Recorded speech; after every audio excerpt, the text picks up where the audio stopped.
오늘 같이 말씀을 좀 먼저 보도록 하겠습니다.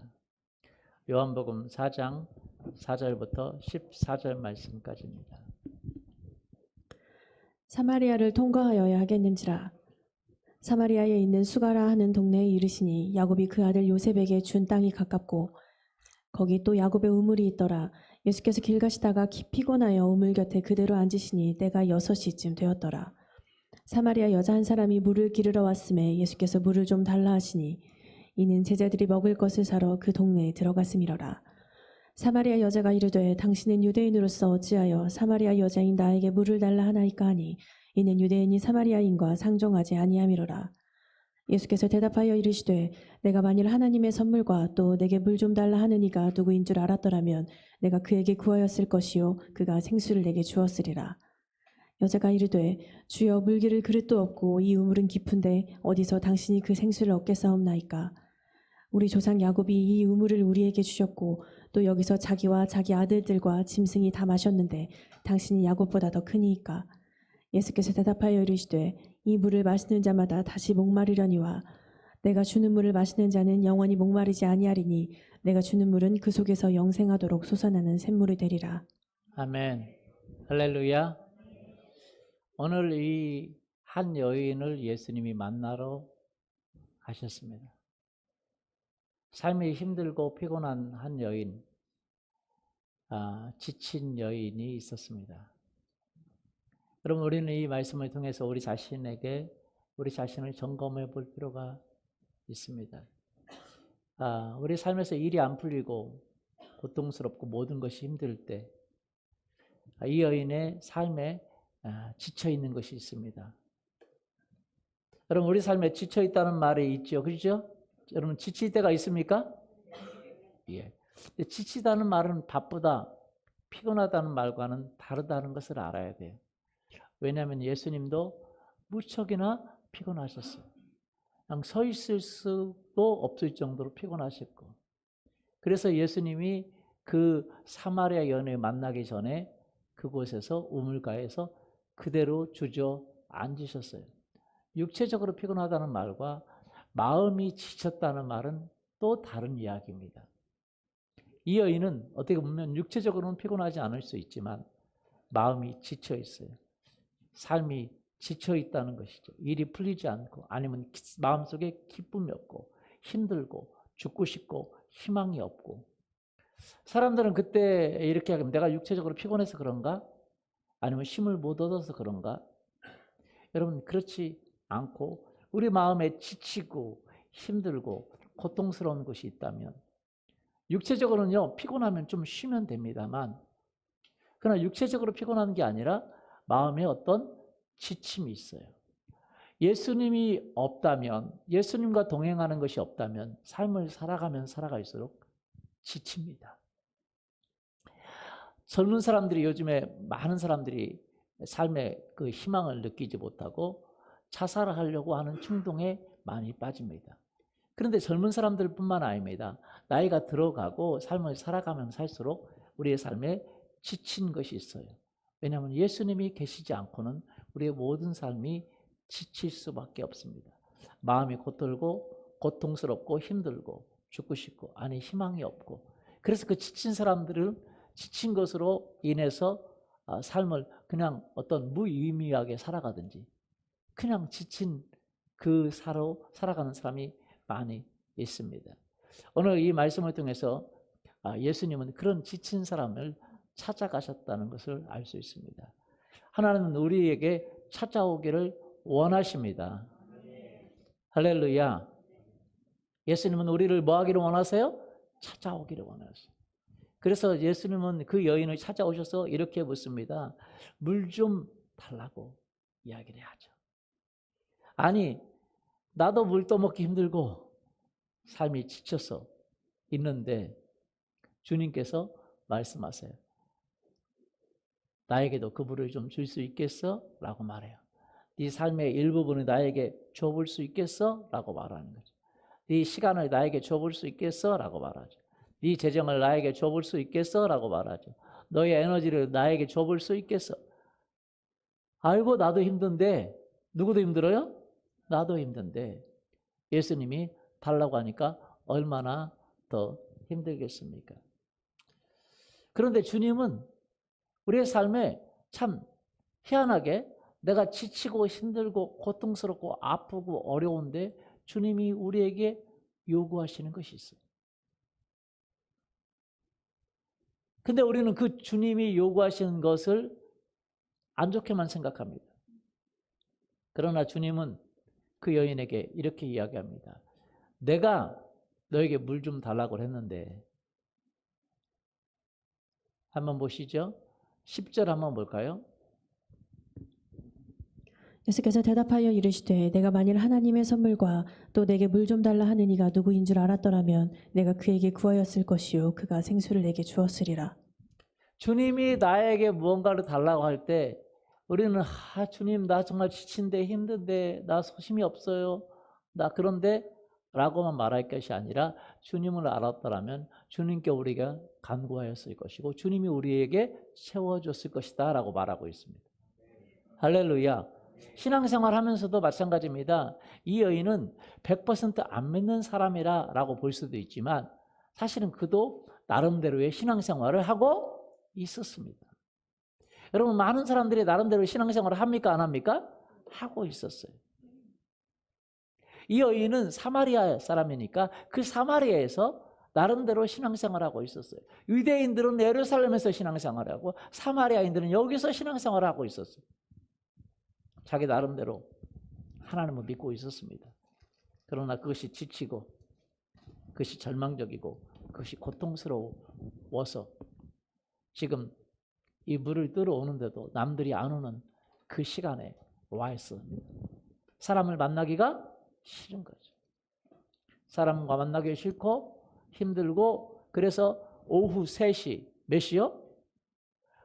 여러분 이 동남아시아나 이 열대 지방에 가보면 그때는 거의 잠자는 시간입니다. 사람들이 밖에 외출을 해요, 안 해요? 하지 않아요. 그런데 그때 사람들과 만나기 싫으니까 남들이 다 물떠 가고 물떠러 가지 않는, 예전에 보면 우물 가는 여인들이 많이 모이는 곳이죠, 그렇죠? 가면 다 만나요, 안 만나요? 다 만나요. 그러니까 만나기 싫기 때문에 안 만나는, 남들이 물들어 오지 않는 그 시간에 와서 있습니다. 사람을 회피하는 거죠. 만나기 싫다라는 거죠. 그런데 그때 예수님이 만나기 싫어하는 그에게 찾아왔어요. 보통 사람도 만나기 싫은데 원래 유대인과는 상종하지 않는 겁니다. 상종도 안 하는 사람이 와서 말을 걸어오는 거죠. 예수님은 정말 힘들 때 오셔서 물 좀 달라고 말합니다. 그러면서 말합니다. 너가 정말 나를 알았다면 네가 나에게 구했을 것이고 내가 너에게 마르지 않는 생수를 주었으리라. 할렐루야. 제가 23살 때 처음으로 이렇게 풀타임 사역을 했습니다. 23살이면 젊습니까? 어립니까? 젊다고 볼 수도 있지만 젊은 분들이 어리다고 말하면 좀 그렇긴 하지만 어리죠. 23살은 어린데 그때 풀타임 사역을 처음 시작했습니다. 사역을 하고 열심히 하고 싶은데 열심히 했죠. 그런데 제가 하다가 지쳐버리고 말았어요. 한 번은 예배를 갔는데 학생들이 있어야 되는 대학생들이 있어야 돼. 예배를 갔는데 다 없는 거예요. 다 어디 갔지? 누가 귀뜸으로 알려주는 거예요. 그 당시에 그 학생 대표가 있었는데 학생 대표면 열심히 해야 됩니까? 안 해야 됩니까? 예배도 같이 참석을 하고 예배도 사람들에게 인도자니까 대표 잘하니까 대표를 시켰겠죠. 하라고. 그러니까 인도자니까 열심히 해야 되는데 대표가 애들이 다 데리고 이 예배해야 되는 그 장소에 지금 바로 옆에서 그 체육대회 같은 축제를 하는데 학교에서 다 거기에 애들을 끌고 갔다. 제가 마음에 그러는 거예요. 아니 회장이 예배 참석할 뿐만 아니라 사람들을 격려해서 데리고 와야지. 오늘날로 얘기하면 그런 얘기예요. 부목사님이 애들 다 데리고 성도들 다 데리고 예배 시간에 놀러 갔다. 그거와 같은 거예요. 제가 마음이 좋겠습니까? 안 좋겠습니까? 안 좋죠. 그래서 안 되겠다. 그래서 제가 찾으러 갔어요. 옆에 체육관이 있는데 체육관에 그 축제 때문에 뭐 공연을 뭐 하고 있어서 기억도 안 나요. 뭐 하고 있는지 저는 이렇게 열심히 이렇게 찾아갔더니 있어요. 쭈르니 앉아 있어요. 예배 드려야 할 사람이 거기에 뭐 섞여서 앉는 것도 아니고 쭈르니 한 줄로 앉아 있어요. 대표격인 사람이 한쪽에 딱 앉아 있어요. 너무 황당하고 너무 당황스럽고 아니 어떻게 이럴 수 있지? 제 생각에. 그래서 제가 그 대표를 나오라고 했습니다. 그냥 따라 나오더라고요. 자기도 알죠. 순순히 따라오더라고요. 그래서 순순히 따라와서 예배 장소로 간 게 아니라 데리고 학교 밖으로 나갔습니다. 그 당시 학교는 담이 닫혀 있어요. 학교 밖으로 나가서 담 한쪽으로 끌고 갔습니다. 사람들이 보이지 않는 곳으로 끌고 갔습니다. 사람들이 보이지 않는 곳으로 끌고 가는 제 마음 안에 이런 생각이 들었어요. 겁을 좀 줘야 되겠다. 예배를 안 드리면 지금 자기가 잘못한지를 모르고 있으니 좀 겁을 좀 줘야 되겠다 생각을 하고 제가 딱 멱살을 잡고 20m를 끌고 갔습니다.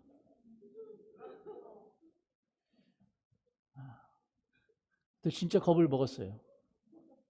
떠는 것 같아요. 겁을 줬는데 제가 생각을 했습니다. 여기까지 해야지 더 나가면 큰일 나겠다. 그래서 조용히 얘기를 했습니다. 너가 예배를 드려야지. 그리고 너가 인도자가 아니냐. 뭐 이렇게 설득을 하고 그리고 그랬더니 뭐라고 하겠어요? 그 친구가 그렇게 했죠. 저는 그것이 통할 줄 알았습니다. 그런데 그 뒤로 사람들은 단합했던 듯이 더 안 나오기 시작했습니다. 제 동생한테는 통했는데 그게 안 통하는 거예요. 엎질러진 물이 됐죠. 그때 끌고 가는 게 아니었는데 관계는 다 틀어지고 이상하게 리더들이 다 떨어져 나가기 시작했어요. 수십 명 있던 사람들이 다 떨어져 가다가 남은 사람 3명, 4명. 그 중에 한 사람이 우리 박종구 리더입니다. 그때도 착했어요. 박종구 리더는 그 상황을 알지도 못하지. 아마 1학년 때 했을 거예요. 리더들이 다 떨어져 나니까 밑에 사람도 다 떨어져 나갑니까? 전부 다 떨어져 나갔어요. 사역을 잘하라고 저한테 붙여줬더니 제가 수십 명의 사람을 사역하면서 놀랍게도 3명으로 만들어 놨습니다. 제가 마음이 좋았겠습니까? 안 좋았겠습니까? 안 좋죠. 전도하고 사람들을 만들어 놓으라고 저보고 풀타임 하라 그래서 제가 했는데 저는 잘하려고 했는데 참 희한하게 제 동생한테는 통했어요. 그게 또 한번 이렇게 겁도 주고 좀 이렇게 달래도 하고 사람은 그렇게 해야 된다고 생각을 했어요. 좀 뭐라고도 하고 좀 얼레기도 하고 그렇죠? 안 그런가요? 직장에서 그렇잖아요. 그죠? 얼레기도 하고 직장은 안 떨어지는데 내 동생도 안 떨어지는데 희한하게 떨어져 나가더라고요. 이게 아닌가? 제가 잘못했나? 그런 생각했지만 벌써 시간은 다 지나가고 돌아올 수 없고 모든 것이 엉망진창이 되어버렸어요. 너무나 암흑 같은 시간이 됐습니다. 모든 것이 틀어져 버렸어요. 그리고 이제 또 새 학기가 되고 새 학기마다 우리는 이렇게 학교를 담당을 합니다. 도저히 저는 못하겠어요. 아무리 생각해도 내 마음에 할 수가 없어. 왜? 열심히 했는데 그 많은 사람을 다 없애버리고 새 명언을 만들 수 있는 놀라운 자질이 제게 있다는 것이 너무나 끔찍스럽고, 그래서 우리 제 리더에게 못하겠다고 바꿔달라고 그랬어요. 그랬더니 리더가 그럼 그렇게 하라고 그러더라고요. 제가 기도를 하고 있는데 하나님이, 주님께서 뭐라고 말하면 그렇게 하지 마라. 자꾸 내 마음 안에 부담감을 줘요. 바꾸지 마라. 바꾸지 마라. 그래서 제가 다시 얘기했어요. 리더한테. 아니, 다시 하겠다고. 그랬더니 그렇게 하라고. 그렇게 얘기하더라고요. 그 시간을 지나면서 제가 깨달은 것이 있어요. 뭐냐면 저는 그 시간을 지나면서 주님을 제가 더 알게 됐습니다. 할렐루야. 뭘 알게 돼요? 주님을 알게 됐어요. 사역보다도, 사역에 어떤 열매가 있느냐, 어떻게 하느냐보다도 하나님은 저에게 뭘 가르쳐주고 싶으셨냐면 주님의 말씀에 순종하고 주님의 말씀에 따라하고 주님의 도움 받고 주님과 동행하는 법을 저에게 가르쳐주기를 원하셨어요. 그 전까지 저는요, 주님과 동행하는 법을 거의 몰랐습니다. 근데 주님이 그 자리에 있으라고, 제 암흑기와 같은 때에 그 자리에 있으라고 할 때 제가 그 자리에 있기로 결정을 했는데 그 뒤부터 주님이 일하시기 시작했어요. 그래서 제가 너무 많이 깨달았어요. 그때 생각을 하면 제가 눈물이 날라 그래 지금도. 왜냐면 제가 제 마음대로 했으면 어떻게 됐겠어요. 제가 주님을 몰랐죠. 주님을 알 수 있는 기회를 놓쳐버렸을 것입니다. 그리고 저는 지쳐버렸을 것입니다. 주님이 어떤 분이신지를 가르쳐 주기를 원하십니다. 우리의 삶 속에서 우리가 신앙생활 하지만 우리는 많은 것을 얻기를 원합니다. 그러나 주님은 주님을 먼저 가르쳐 주기를 원하세요. 주님이 어떤 분이신지를 알려주기를 원하세요. 이 여인은 삶의 많은 열매를 맺기를 원했습니다. 그런데 지쳐버리고 말았어요. 주님이 말씀하셨습니다. 내가 만일 하나님의 선물과 내게 물 좀 달라고 하는 이가 누구인지 알았더라면 내가 그에게 구하였을 것이고 그가 생수를 내게 주었으리라. 할렐루야. 예수님이 우리에게 뭘 주기를 원하세요? 생수를 주기를 원한다. 예수님 자체에서 생수가 나오는 것입니다. 예수님이 생수입니다. 어떤 사역의 방법론이나 다른 것이 아니라 예수 그리스도께서 생수인 줄 믿습니다. 내가 주는 물을 마시는 자마다 영원히 뭐하지 아니하여? 목마르지 아니하여. 내가 주는 물은 그 속에서 영생하도록 솟아나는 샘물이 되리라. 할렐루야. 뭐하는 샘물이요? 솟아나는 샘물. 여러분, 우리가 주님과 신앙생활하면서 주님이 원하시는 것은 많은 열매가 아니라 주님과의 관계 가운데서 주님이 그 자체가 솟아나는 샘물인 줄 믿습니다. 때로는 우리를 광야 가운데 인도해요. 왜? 광야 가운데 인도하는데 왜? 광야에 이스라엘 백성이 가는데 그 밑에서 따라다니는 반석이 있었는데, 따라다니는 샘물이 있었는데 그분이 바로 예수 그리스도라고 성경을 이야기하고 있습니다. 할렐루야. 우리 삶이 어려워요, 힘들어요. 그러나 중요한 것은 예수님이 우리에게 샘물이 되기를 원하세요. 생수가 되기를 원하십니다. 리빙 워터, 살아있는 물이 되기를 원하세요. 죽은 물이 아닙니다. 솟아나는 샘물이 되기를 원하십니다. 그분이 그렇습니다. 여러분, 자연의 신비 가운데 하나가 샘물입니다. 샘물. 그냥 흘러들어오는 물이 모인 우물이 아니라 솟아나는 샘물. 땅 깊이 파야만이 얻을 수 있는 물이 아니라 그냥 솟아나는 샘물. 어떤 샘물이요? 사람들은 이 솟아나는 샘물이 어떻게 생깁니까? 산 아래에서, 보통 이렇게 생각합니다. 산 위에서 스며든 물이 산 아래의 어떤 지역으로 솟아난다. 그렇게 생각을 합니다. 맞습니까? 맞아요? 샘물은 그렇습니까? 예, 그렇게 생각을 해요. 산 위에서 스며든 물이 산 아래에서 어떤 지역에 뽀글뽀글 솟아나는 게 샘물이라고 생각합니다. 그러나 샘물의 정확한 어원은 사실은 그것도 맞을 수 있겠지만 틀렸다고 볼 수 있습니다. 샘물은 꼭 산 밑에서, 산 위에서 스며든 물이 나오는 게 샘물이 아닙니다. 왜냐하면 샘물 자체는요, 산 꼭대기에도 샘물이 있는 데가 있어요.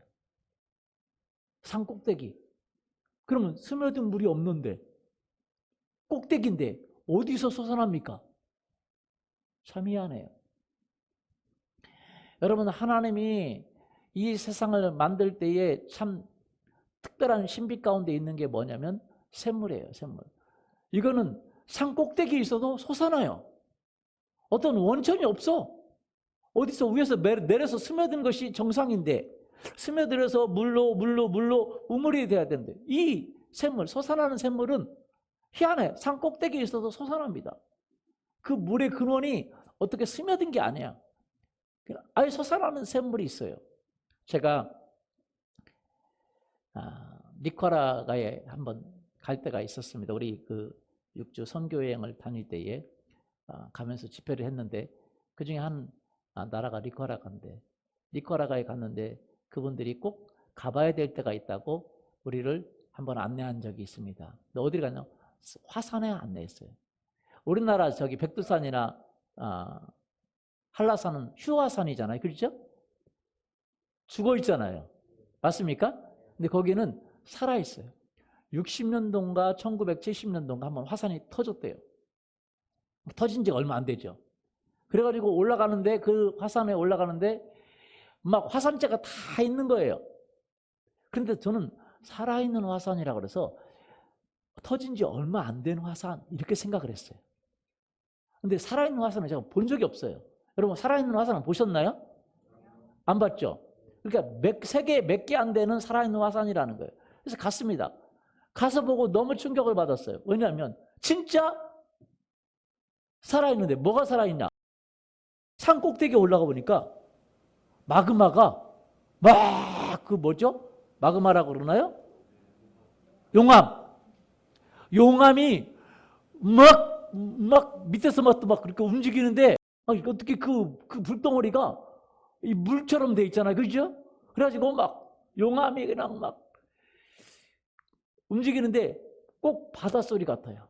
바닷물이 움직이는 거죠. 샥 물이 움직일 때 소리가 나잖아요. 그렇죠? 바닷소리 납니까? 안 납니까? 나는 것처럼 그 산 꼭대기 위에 그 밑에 보니까 용암이 막 솟구쳐 오르는데 소리가 나요. 샥 막 용암이 움직이는 소리가 나요.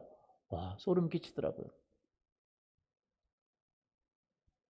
아니, 그 용암이 그 산 꼭대기에 밑에서 나오는 게 아니라 어디 저 산 밑에 나오는 게 아니라 땅 속에서부터 그 용암이 산 꼭대기까지 올라온 거죠. 아예 그 근원이 아예 지구 핵입니다. 핵. 성경은 보면 땅 깊은 데에 그 불로 뭐라 그래요?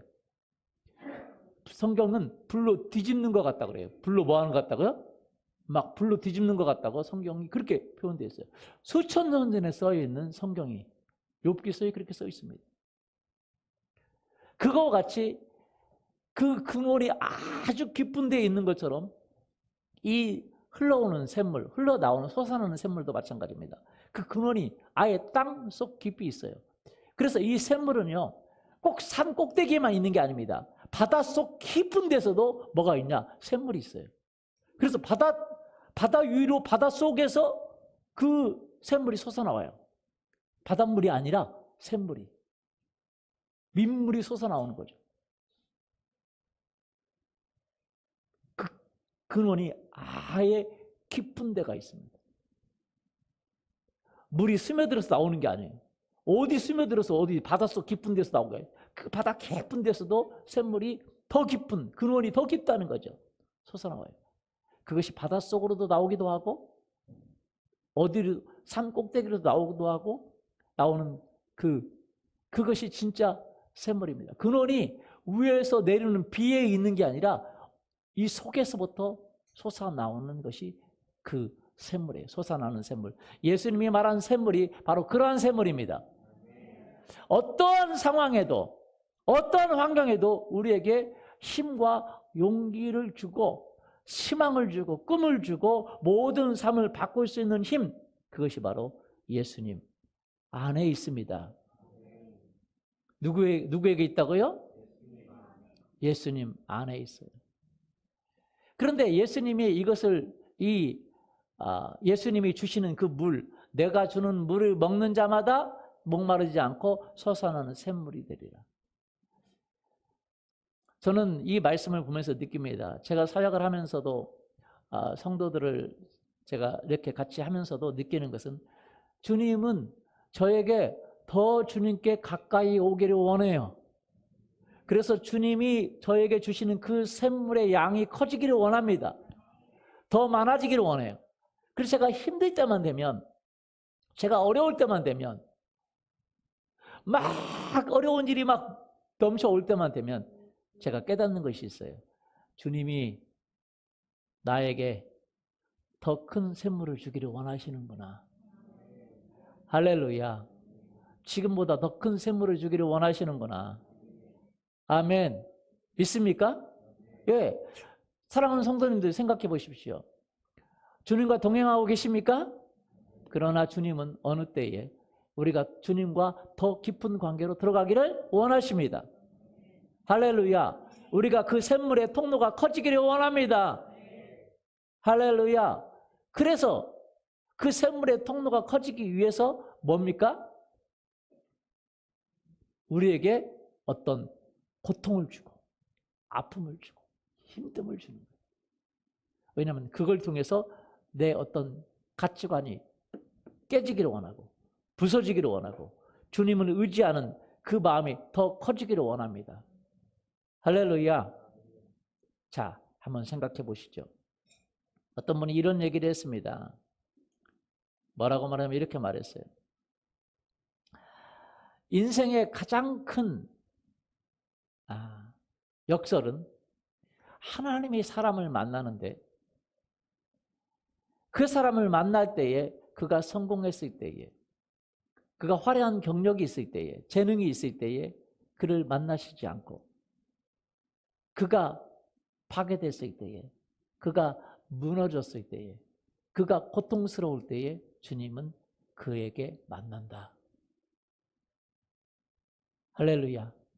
그리고 주님은 그의 성공, 그의 화려한 경력, 그의 재능을 사용하시는 것이 아니라 하나님이 그 인생에서 사용하시는 것은 그의 패배, 그의 절망, 그의 좌절, 그의 낙심, 그의 고통을 하나님이 사용하신다. 누가 말했냐면 좀 누가 말했는지 말하기 좀 그렇습니다. 왜냐하면 제가 지금 얘기하는 것입니다. 할렐루야. 어떤 분이 얘기했습니다. 근데 저는 그 어떤 분 중에 하나가 저 말고 또 다른 분이 있어요. 이 찰스 콜슨이라는 사람이 있습니다. 이 사람은 성공을 하기를 원했어요. 그 사람은 잘 되기를 원했습니다. 그래서 그는 나중에 닉슨 대통령의 법률 보좌관까지 됐습니다. 그래서 그는 닉슨 대통령이 되자 큰 명예와 큰 부와 엄청난 걸 얻게 됐어요. 왜? 여러분, 법률 담당 보좌관이니까, 얼마나 권세가 있겠습니까? 그래서 그는 닉슨의 재선을 위해서 너무나 뛰고, 그는 인간의 모든 방법, 심지어 이렇게까지 말할 정도였습니다. 할머니를 내가 밟고서라도 내가 그렇게 하겠다. 재선을 위해 뛰겠다. 왜? 그에게 가장 큰 목적은 부와 명예와 모든 이 세상에 성공하는 것이었습니다. 그런데 그 닉슨 대통령이, 여러분도 혹시 아시는 분, 요즘 사람들은 잘 모르더라고요. 예전 분들은 잘 아세요. 닉슨 대통령이 워터게이트 사건 아십니까? 예.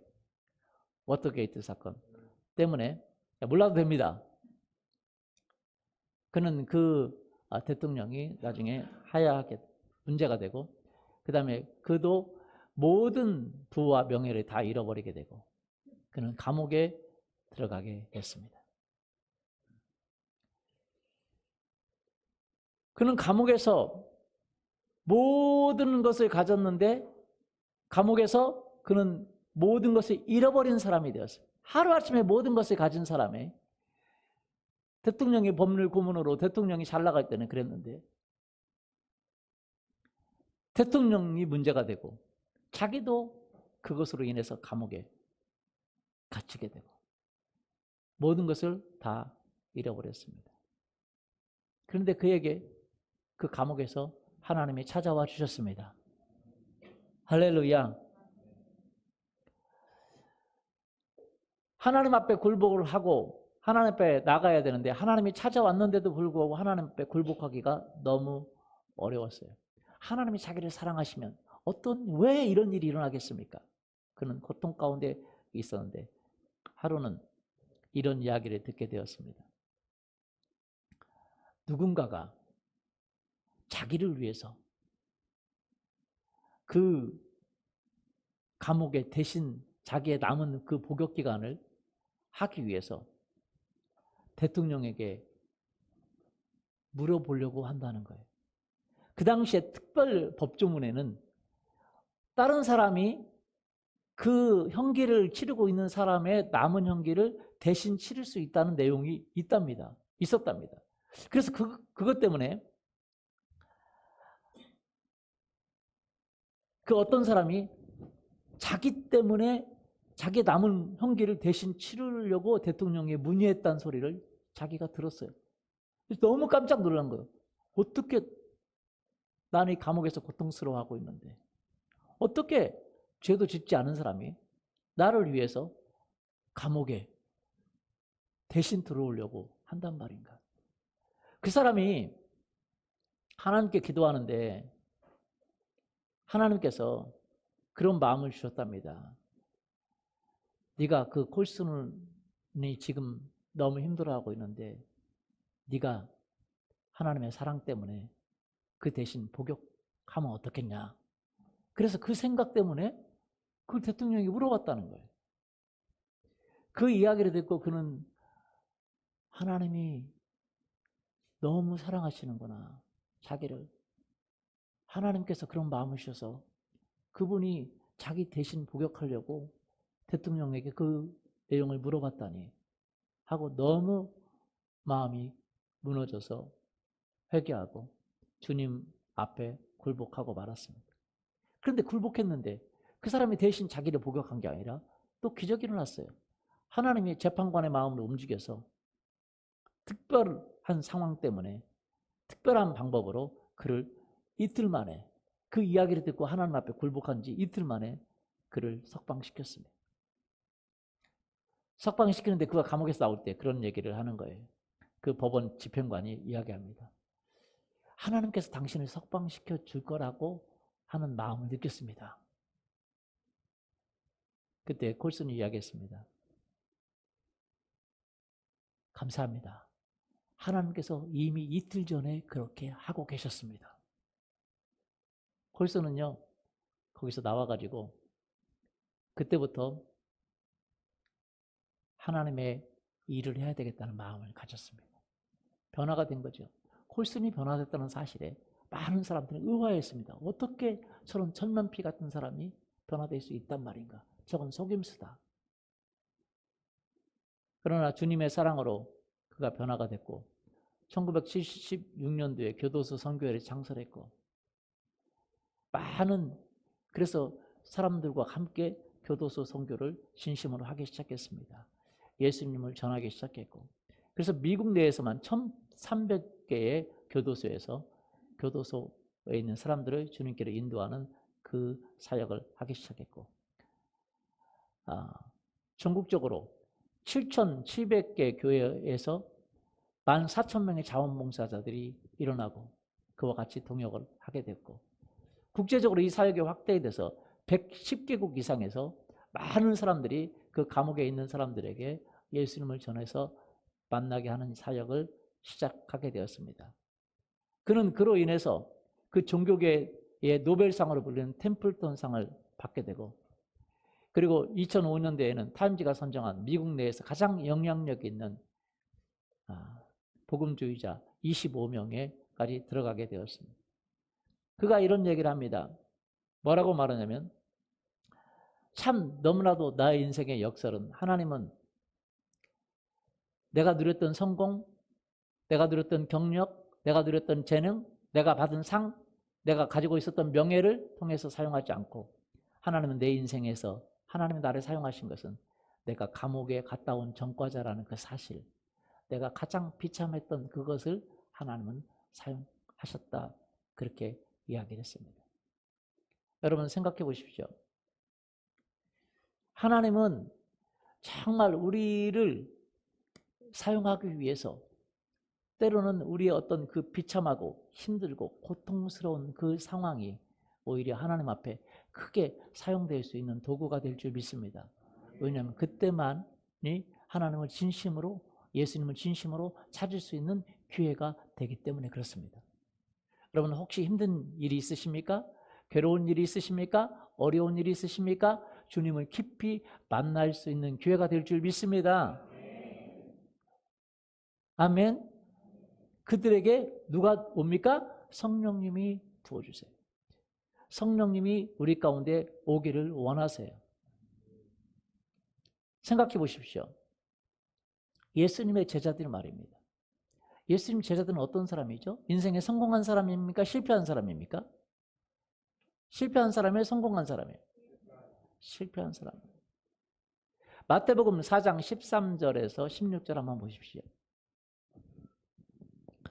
나사렛을 떠나 스불론과 납달리 지경 해변에 있는 가버나움에 가서 사시니 이는 선지자 이사야를 통해서 하신 말씀을 이루려 하심이라. 일러스되 스불론 땅과 납달리 땅과 요단강 저편 해변길과 이방의 갈릴리여, 흑암에 앉은 백성이 큰 빛을 보았고 사망의 땅과 그늘에 앉은 자들에게 빛이 빛이었도다 하였느니라.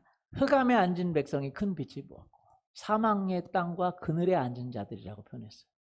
왜냐하면 이 스불론 땅과 납달론 땅, 요단강 저편 해변길과 이방의 갈릴리 지역에서도 이방인들이 많아서 멸시받고 무시당하는 지역입니다. 그리고 외곽에 있어서 그 외침이 오면 꼭 멸망당하는 땅, 그런 땅이 바로 스불론 땅과 납달린 땅, 그런 땅이에요. 이방의 갈릴리. 그런데 그 흑암에 앉은 백성, 그래서 예루살렘과 수도, 예루살렘과 유대에 있지 않고 저 사이드에 있고, 그리고 그 이방 사람들이 살아서 그 나라에서도 무시받는 지역의 사람들입니다. 그래서 여러분 사람은 어디로 보내요? 태어나면 서울로 보내고 말은 제주도로 보내라는 말 있죠, 그렇죠? 예. 그런데 하나님은 그렇지 않다는 거죠. 하나님은 그 패배자들, 실패자들, 그런 때에 그런 같은 사람들을 하나님은 사용하기를 원하십니다. 하나님은 성공한 사람들, 성공한 사람들도 성공했을 때 하나님은 부르시지 않아요. 희한합니다. 생각해 보세요. 여러분, 이런 성경을 여러분에게 보여드려도 될지 모르겠습니다만 한번 볼까요? 고린도전서 1장 26절부터 29절까지 한번 보겠습니다. 형제들아, 너희를 부르심을 보라. 육체를 따라 지혜로운 자가 많지 아니하며 능한 자가 많지 아니하며 문벌 좋은 자가 많지 아니하도다. 자, 형제들아, 너희가 부름 받았을 때를 생각해 봐라. 육체를 따라 지혜로운 자가 많지? 그러니까 학식이 많지 않아. 학력이 좋지 않고. 그 다음에 또 능한 자가 많지, 돈 많은 사람이 아니고, 성격 좋은 사람이 아니고, 문벌 좋은 자가 많지 아니하도다. 27절. 그러나 하나님께서 세상의 미련한 것들을 택하사 지혜 있는 자들을 부끄럽게 하려 하시고 세상의 약한 것들을 택하사 강한 것들을 부끄럽게 하려 하시며 하나님께서 세상의 천한 것들과 멸시받는 것들과 없는 것들을 택하사 있는 것들을 패하려 하시다니 이는 아무 육체도 하나님 앞에서 자랑하지 못하게 하려 하심이라. 죄송합니다만 이런 표현을 써서 죄송합니다만 성경에 나와 있는 거니까 한번 써보죠. 천한 것들. 뭐한 것들이요? 것들이라고 말하고 있어요. 천한 것들. 멸시받는 것들. 없는 것들을 택하사. 왜 그래요? 우리가 천하고 없고 멸시받아. 오히려 약하고 밀어내. 왜요? 그렇기 때문에 예수님이 필요한 거예요. 누가 필요해요? 그렇기 때문에 하나님이 필요한 거예요. 잘 나갈 때는요, 하나님께 사람들이 안 나가려고 그래요. 하나님이 안 필요합니다. 근데 인생에 고난이 오고 고통이 오고 절망이 오면 그때 더 하나님 앞에 무릎을 꿇는 거죠. 하나님을 원하는 거죠. 어떻게 해야 됩니까? 하나님. 내가 내 방법으로 했지만, 내가 하나님과 동행한다고 했지만 내가 안 됐어요. 그러나 그 고통받는 시간을 통해서 주님을 더 알게 되는 것이죠. 할렐루야. 그래서 하나님을 만난 사람들을 보면 대부분 힘들 때 만났어요. 나중에 하나님 때문에 출세하고 하나님 때문에 잘 되고 하나님 때 놀랍게 잘 돼도 원래 근본이 누구냐? 천한 것들이에요. 없는 것들이에요. 멸시받는 것들이에요. 근본이 뭐라고요? 예. 원래 잘 나가던 사람들은요, 하나님 만나기가 쉽지 않아요. 잘 나가던 사람들은. 제가 보면 뭐 대통령들 중에서도 주님을 믿다 나중에 믿은 분도 있고 그러는데, 잘 나갈 때 대통령 때 막 안 믿다가 대통령 됐을 때 하나님 믿고 막 그런 경우는 거의 드물어요. 거의. 미국에서도 그렇고 그 나라에서도 막 잘 나갈 때 하나님 믿고 막 하나님 앞에 나오고 하는 사람은 드물고, 망했을 때, 퇴임했을 때, 아무것도 없을 때, 그때 하나님 만나는 경우가 많더라고요. 맞습니까? 예. 그런데 하나님 믿는데도 잘 되는 분들이 있어요. 잘 되는 분들. 하나님 믿는데도 잘 되는 분. 그분들은요, 원래 하나님 만날 때는요, 없었습니다. 하나님 만날 때는 뭐였어요? 없었어요. 힘들었어요. 고통스러웠어요. 그렇습니다. 우리가 내가 원래 잘해, 내가 원래 똑똑해, 내가 원래 대단해, 그런 사람 하나님 만나기 쉽지 않습니다. 그런 사람은 이제 한번 꼬꾸라져야 돼요. 어떻게 돼야 돼요? 꼬꾸라져야 돼요. 왜? 그것이 내 잘나는 것이 아니구나, 내 똑똑한 것이 아니구나. 그때 하나님이 우리를 만나주세요. 믿습니까? 왜? 참 미안해요. 참 미련한 사람들, 참 연약한 사람들, 대단한 사람들, 예수님 믿는데 대단한 사람들, 똑똑한 사람들, 굉장한 사람들, 나중에 보면 원래는 그렇지 않았어요. 원래는. 그런데 주님 만나고 주님이 변화시켜 주신 거예요. 축복해 주신 거예요. 기적을 베풀어 주신 거예요. 믿습니까? 예수님의 제자들 얼마나 대단합니까? 하나님의 사람이 되고 기적을 행하고 능력을 행하고 굉장하고. 그런데 처음 예수님이 그들을 만났을 때는 뭐였어요? 없는 것들이었습니다. 미련한 것들이었습니다. 죄송합니다, 이런 얘기해서. 성경이 말하고 있기 때문에 제가 미련한 것들이라고 말하는데 상처받지 않기를 원합니다. 성경에서 말하니까. 미련한 것들이었어요. 멸시받는 것들이었어요. 없는 것들이었어요. 그런데 하나님 만나니까 하나님이 높이신 것입니다. 그래서 있는 것들, 대단한 것들보다 더 높이십니다. 왜요? 하나님이 아무 육체도 하나님 앞에 자랑하지 못하게 하기. 우리가 미련하지만 하나님 앞에 나아가 하나님을 찾고 하나님을 의지하면 있는 것들, 대단한 것들보다 더 지혜롭고 더 똑똑하고 더 대단하게 만드십니다. 할렐루야. 아멘. 어떤 분이 저한테 그러더라고요. 목사님 사업했으면 굉장히 잘했을 거라고. 근데 제가 저를 알죠. 저도 미련한 것들 중에 하나였습니다. 사업하면 100% 망하는 사람 중에 하나였습니다. 그런데 하나님을 믿으니까 하나님의 지혜도 주시고, 믿습니까? 똑똑함도 주시고 은혜도 주시는 것인 줄 믿습니다. 예수님의 제자들을 보세요. 똑똑했습니까? 대단했습니까? 굉장했습니까? 미련했습니까? 멍청했습니까? 예, 예수님의 제자들은요, 하나같이 그 갈릴리 지방의 사람이었어요. 하나같이 미련한 사람이었습니다.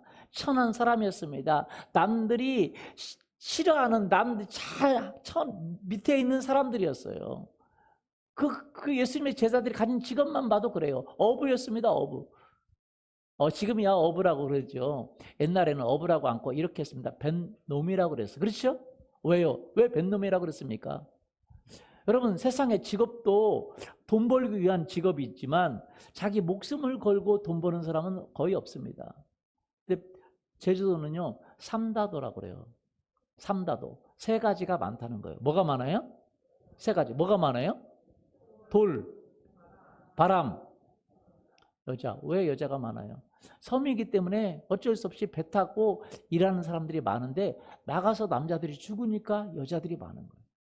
돌과 바람은 바람 때문에 많고, 또 돌은 화산이고, 또 그걸 막으려고 돌을 쌓으니까 돌이 많은 거고. 근데 여자가 많은 건 거기는 여자들만 많이 태어나나요? 나가서 죽으니까 여자들이 많은 거예요.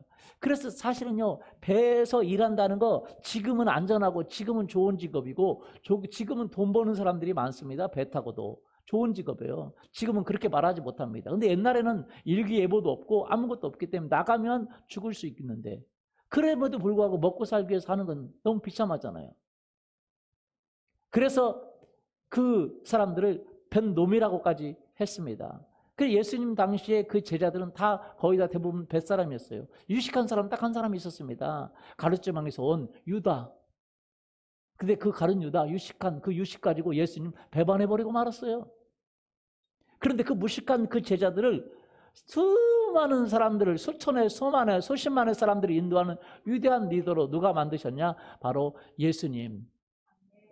위에서 속에서 나오는 그 샘솟는 공급함으로, 할렐루야, 지혜를 주시고 믿음을 주시고 용기를 주시고 똑똑함을 주시고 대단함을 주시는 그분이 바로 하나님이신 줄 믿습니다.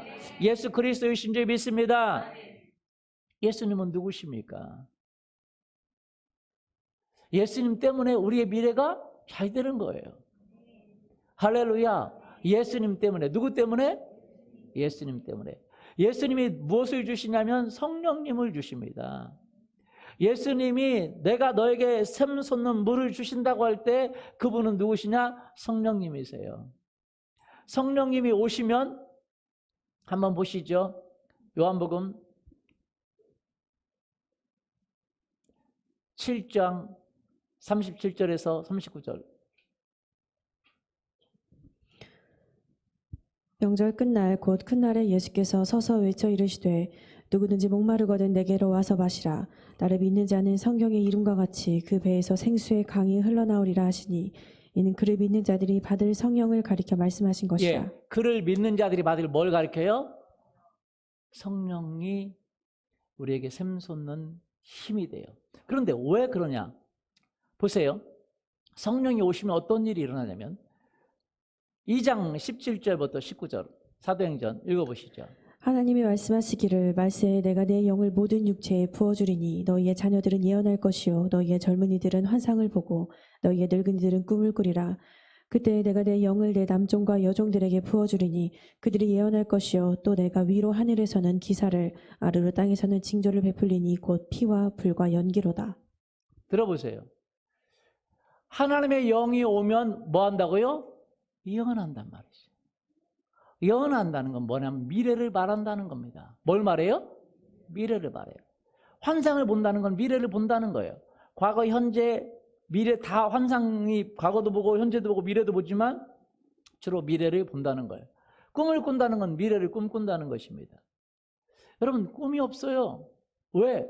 우리가 학력이 없고 우리의 스펙이 없고 우리의 미래가 안 보여요. 아무 꿈이 없습니다. 그런데 희한하게 예수님을 믿고 성령을 받으면 꿈을 꾸게 된다는 거예요.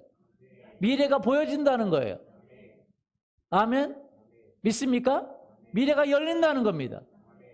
여기 혹시 나는 실패자요, 나는 절망자요, 나는 그런 사람이 있다고 생각하십니까? 저는 그렇다고 생각했어요. 제 자신이 그래요. 인생을 살아오면서 가정에 실패하고 사업에 실패하고 결혼에 실패하고 삶에 실패하고 모든 것에 실패했다고 느끼십니까? 그래서 난 미련하고 난 천하고 난 쓸모없다고 생각하십니까? 그럼 우울이 오고 그러면 절망이 오고 그럼 좌절이 오겠죠. 이 사마리아 여인처럼. 그러나 예수님은 그들에게 성령을 부어주시고 그들의 미래를 꿈꾸게 하십니다. 그들의 미래를 보이게 하세요. 아멘. 그래서 예수님 안에 우리는 소망을 가질 수가 있는 거예요. 가장 절망스러운 그 상황이라 하더라도, 가장 낙심된 상황이 하더라도 그들이 누굽니까? 그들이 예수님의 제자들이에요. 사실은 예수님이 그들에게 찾아가셔서 그들의 미래를 말했습니다. 그들에게 예언하기 시작했어요. 할렐루야. 너는 지금 고기를 낳고 있으나 너는 사람을 낳는 어부가 되리라. 사람들 밑에 있어요. 사람들 밑에 있고 밑에 있고 밑에 있어. 가장 저 밑에 있는 사람들이 인정하지도 않는 그 위치에 있는 그 베드로에게 찾아와서 주님께서 성령 안에서 예언합니다. 내가 너를 사람을 낳는 어부가 되게 하리라. 할렐루야. 여러분, 주님께서 오셔서 우리의 미래를 말씀해 주기를 원하세요. 우리의 꿈을 말씀해 주기를 원하세요. 하나님 안에 새로운 소망을 갖기를 원하세요. 그 질병으로 죽을 수밖에 없는 그에게 와서 하나님은 미래를 말하십니다. 죽을 수밖에 없는, 이제 사형 선고 받아서 이제 3개월에서 6개월밖에 살 수 없는 그 여의도 순복교 조윤교 원료 목사님, 그 젊었을 때 그에게 찾아오셔서 그에게 미래를 말해요. 내가 너를 쓰겠다고. 할렐루야. 여러분, 하나님은요 우리의 미래를 말하시는 분이십니다. 우리의 삶에 절망이 있고 좌절이 있고 낙심이 있으십니까? 이때에 우리는 누구에게 나가야 되냐면 예수님께 나가야 됩니다. 예수님 도와주세요. 예수님 알려주세요. 예수님 나에게 그 물을 주세요. 아멘. 성령의 기름 부음을 주세요. 은혜를 주세요. 여러분이 사역하다가 삶을 살다가 실패하고 좌절하고 낙심되고 더 이상 소망이 보이는 것 같지 않습니까? 주님은 우리의 더 큰 미래를 보여주기를 원하세요. 그때는 주님께 가까이 갈 수 있는 기회입니다. 주님께 나아갈 수 있는 기회예요. 할렐루야. 주님이 더 큰 미래를 보여주기를 원하세요. 할렐루야. 믿습니까? 요셉이 잘 되다가도 안 되고 그 노예로 팔리고 감옥에 들어갔을 때 주님은 그에게 더 큰 미래를 보여주기를 원하세요. 할렐루야. 다윗이 열심히 했는데 노력했는데 하는 일이 더 망가져요. 뭐 때문에 망가집니까? 그 사울이라는 사람 때문에 망가져요. 집에서 쫓겨나고 자기 직장에서 쫓겨나고 하던 일에서 쫓겨나고 광야에서 그의 마음이 우울이 오고 절망이 오고 좌절이 오는데 주님이 뭘 하기를 원하십니까? 너는 내게 가까이 나아오라. 할렐루야. 너희는 여호와를 찾으라 하실 때 내가 마음으로 주께 말하되 내가 여호와를 찾으리이다. 하나님을 찾으니까 마음에 힘을 공급해 주세요. 광야에서 샘솟는 힘을 공급해 주세요. 물이 나올 길이 없습니다. 희망이 나올 길이 없어요. 소망이 나올 길이 없어요. 길이 없어요. 그런데 주님이 말씀하세요. 내가 너에게 생수가 되리라. 내가 너에게 소망이 되리라. 아멘.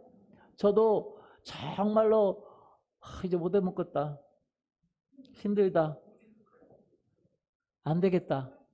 그렇게 생각하는데 주님이 그대로 있어라. 할렐루야. 저는 주님이 지금도 이 교회도 주님이 하시는 거예요. 여러분의 삶도 주님이 하십니다. 여러분의 모든 사역도 주님이 하셔요. 주님은 그래서 우리의 사역이 커지고 삶이 커지고 커지려면 주님이 어떻게 해요? 내게로부터 오는 힘, 내게로부터 나오는 그 물이 더 나오게 해야 된다. 물이 더 흘러가게 봐. 바다가 되게 해야 된다. 네가 힘드냐? 내게 나오라. 네가 어렵냐? 내게 나오라. 네가 앞이 안 보이냐? 내게 나오라. 내가 너의 미래를 보여주리라. 내가 너에게 꿈을 주리라. 내가 너에게 예언을 주리라. 할렐루야. 믿습니까? 주님께 나아가면 주님이 소망을 보여주십니다. 아멘. 근데 우리가 언제 주님께 나아갑니까? 주님께 언제 더 깊이 나갑니까? 잘 될 때 나간다는 건 쉽지가 않아요. 맞아요? 잘 될 때 나가는 거 쉬워요? 안 쉬워요? 그러면 정말 좋겠지만, 그래서 우리에게 다가오는 고난이 오히려 우리에게 유익이 될 때가 많습니다. 내게 고난당함이 내게 유익이라. 내가 이를 통해서 주의 율례를 배우게 되었나이다. 주님이 나에게 행하시는 일을 배울 수 있게 됩니다. 뭘 하냐? 내 남종과 내 여종에게 내가 예언을 베풀어 주, 내 미래를 보여주리라. 믿습니까? 그래서 사랑하는 성도님들, 힘든 것은 오히려 우리의 미래를 열 수 있는 기회가 됩니다. 근데 많은 사람들은 그 힘듦이 멸망을 가져오기도 했어요. 주님께 안 나가니까.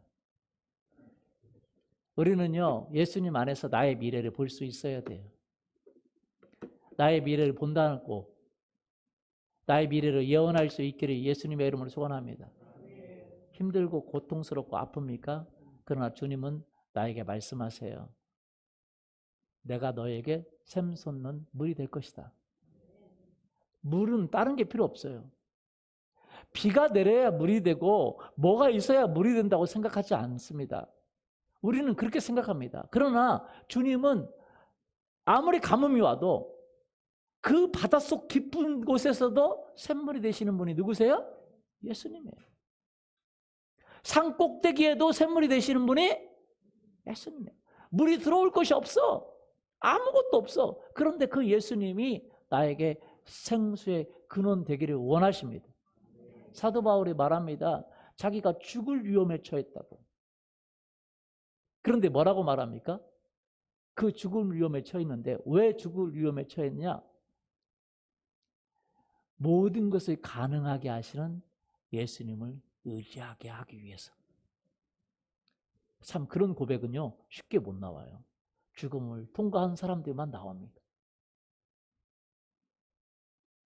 죽은 자 가운데 살리시는 하나님의 능력을 경험하게 하기 위해서. 그래서 내가 살 소망이 없어졌어.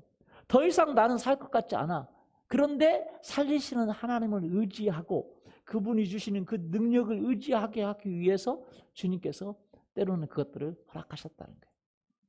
여러분 지금 혹시 힘든 것이 있고 절망이 있고 앞이 보이지 않습니까?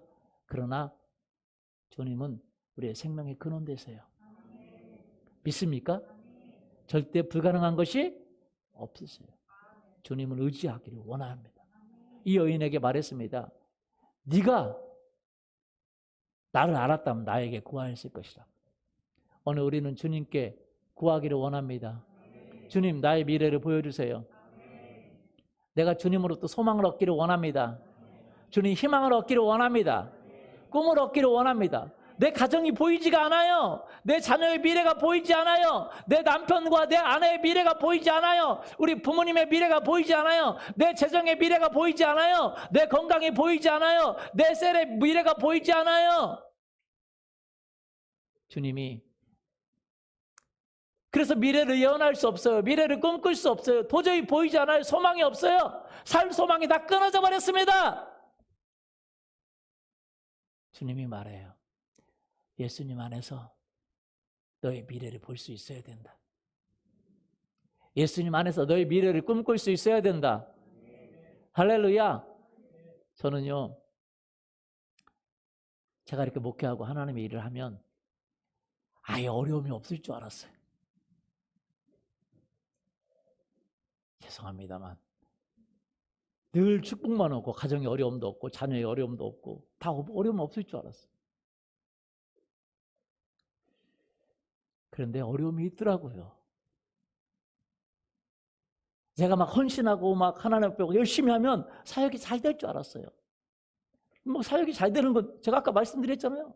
막 수십 명의 사람을 3명으로 만드는 놀라운 능력이 저에게 있다고. 그런데 그럴 때마다 제가 깨달은 것이 하나 있습니다. 주님이 주님을 가르쳐 주기를 원하시는구나. 할렐루야. 내가 너의 생수의 근원이다. 내가 너에게 힘을 공급한다. 내가 너에게 기적을 베풀기를 원한다. 내가 너에게 축복하기를 원한다. 할렐루야. 너의 그 고통을 내가 해결하기를 원한다. 그걸 경험해 가고 있고 경험해 가고 있는 중이라고 생각을 합니다. 사랑하는 성도님들, 축복은 하나님이 주시지 않습니다. 아니, 무슨 말이야? 라고 생각할 수 있어요. 하나님은 우리에게 축복을 주지 않습니다. 축복을 가져올 수 있는 능력을 우리에게 주기를 원하세요. 아멘. 그 능력은 어디에 있어요? 내 안에 계신 예수님에게 있습니다. 너희 안에 계신 이 보물이 예수님이에요. 할렐루야. 믿습니까?